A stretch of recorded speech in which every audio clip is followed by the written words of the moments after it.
Hey everybody, it's me, Lisa the Love Coach, at Lisa the Love Coach on Instagram. I'm the founder of LoveQuestCoaching.com, and today I am talking about why people cannot leave their toxic relationship. This is what I coach people on. This is a huge popular thing that people more and more are facing now, where they are stuck in these relationships, and even the ones who do leave, they only end up going and meeting the exact same person again in someone else.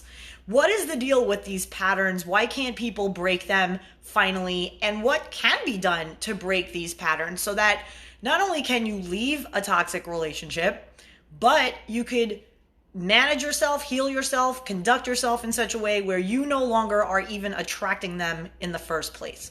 So I'm going to dive into this. All of the people who come on this live, if you have questions, feel free to drop them in the comments. This is totally interactive. I'm going to just share some stuff that's going on with some clients that I'm helping. I've been a love life coach now for about 5.5 years. I started my company in 2015.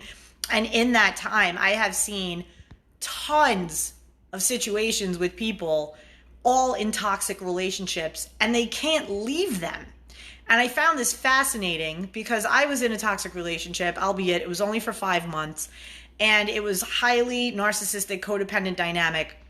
But it really showed me how if I don't trust myself, and if I'm not fully connected to myself, my own intuition, my own ability to spot red flags, and to have the confidence to walk away and preserve myself, then it doesn't really matter. It doesn't matter how much of a badass I think I am, how much bullshit I think that I can discover. If I don't have the ability to walk away from it, then none of it means anything. So this is what I often coach people on. So I'm working with a gentleman now. He's been married for over 20 years. And it is a complete and total toxic relationship. It's basically two dysfunctional children who partnered up and got married. They are operating from their wounded children self. Basically what this means is that when they were little, both of them, they went through really tough childhoods, and they never really did the work to heal from what happened to them. It's a concept, it's a situation known as childhood post-traumatic stress disorder, or complex post-traumatic stress disorder, called CPTSD. It is a thing, it is legit, and I would say about 98% of the population has some form of this in some way. We all have childhood things that we've gone through, whether it was being bullied in school or abused by family, perhaps in a family where there was like addiction and other traumatic experiences. Perhaps there was, financial issues when you were a kid, that you didn't have certain things. Anything that happened in your childhood that made you question your safety, that made you question if the people who were in charge didn't know what they were doing, and that you were then wondering, like, who's got me? Who has my back? That is a form, and it's going to manifest itself later in life as CPTSD. So there's a question that came through. My 11-year relationship, my one mistake breakup, what am I doing? I don't understand what that question is. So I can only answer questions when people can ask them thoroughly. 11-year relationship, you made a mistake, there was a breakup, try to fix the mistake. Communication is everything in a relationship. When you realize that you did something wrong in the relationship, then you can make good on it. And if the person doesn't trust you anymore or doesn't want to move forward, then you need to move forward and accept the consequences for what it is that you did in that relationship. People are not here to tolerate your bullshit. People are here to live their lives peacefully, harmoniously, and if your wounded self is out there making sabotaging decisions that's hurting other people, then it's up to you to handle yourself. And it's up to you to get to the root of why you are making these decisions that are then hurting other people. So I don't know if that answered your question, but basically today I'm talking about toxic relationships, why people cannot leave them, what happens when you stay. So let's get into that real quick. If you do not leave your toxic relationship, your health will suffer.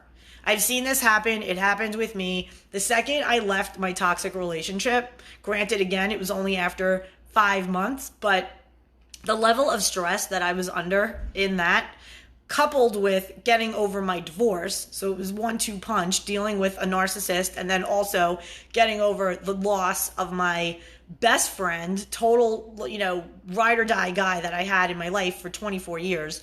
So it was the 1-2 punch of that. And I was in a very vulnerable place.